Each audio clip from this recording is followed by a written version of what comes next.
Muraho neza, tubahaye ikaze ku rubuga rw'ikigo cy'imisoro n'amahoro. Uyu munsi tugiye kurebera hamwe uburyo ushobora kwigaragaza ku bushake utavuye aho uri, ukagaragaza imisoro utamenyekanishije mbere y'umwaka wa 2023. Kugira ngo wigaragaze ku bushake, unyura ku rubuga rwacu wa@rra.gov.rw. Umaze kwinjira ku rubuga, munsi y'ahanditse kwigaragaza ku bushake, kanda ahanditse kanda wuzuza ibisabwa. Iyo waramaze kwiyandikisha muri iyi gahunda, urakanda ahanditse I am registered for voluntary disclosure.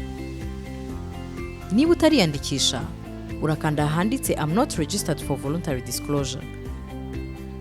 Hanyuma wiyandikisha ukoresheje TIN, nimero y'indangamuntu cyangwa passport. Reka twe duhitemo kwiyandikisha dukoresheje indangamuntu.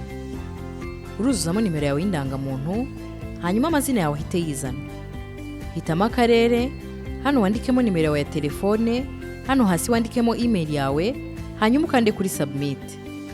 Iyo umaze gukanda kuri submit, uhabwa ubutumwa kuri telefone yawe no kuri email burimo username n'ijambo banga ukoresha muri gahunda yo kwigaragaza ku bushake. Kuri iyi page ifungutse, uzuzamo username n'ijambo banga baguhaye kuri telefone, ubundi ukande kuri login. Iyo umaze gukanda kuri login, wakira ubutumwa buriho OTP cyangwa se code ikoreshwa rimwe, hanyuma nayo uyuzuza ahangaha, ubundi ukande kuri verify code.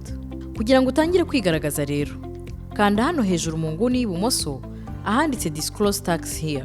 Kuri iyi page ifungutse, hitamo ubwoko bw'umusoro ushaka kugaragaza. Hitamo umwaka ugaragaza ku bushake, hanyuma kuko twahisemo umusoro ku mutungo utimukanwa, uzuzamo UPI yawe ahangaha. Urahitamo akarere ubu butaka bwanditsemo. Uzuzamo umubare w'amafaranga ushaka kugaragaza hano. Hano hasi, shyiraho umugereka usobanura kwigaragaza ku bushake. Hasi gato, uremeza uvivure hano kuri accept. Ubundi ukande kuri submit. Iyo umaze gukora submit cyangwa kohereza imenyekanisha ryawe, ubona ubutumwa bukwereka ko imenyekanisha ryawe ryakiriwe neza. Kanda hano handitse print acknowledgement kugira ngo ubone nimero yifashishwa mu kwishyura. Kuri acknowledgement receipt ifungutse, urabona ko ahangaha hariho doc ID cyangwa se nimero yifashishwa mu kwishyura. Hano hasi ni umubare w'amafaranga wishyura. Ushobora kwishyura ukoresheje banki iyo ari yo yose cyangwa mobile money. Murabona ko byoroshye rero. Ikigo cy'imisoro n'amahoro, turi hano ku bwanyu ngo tubafashe.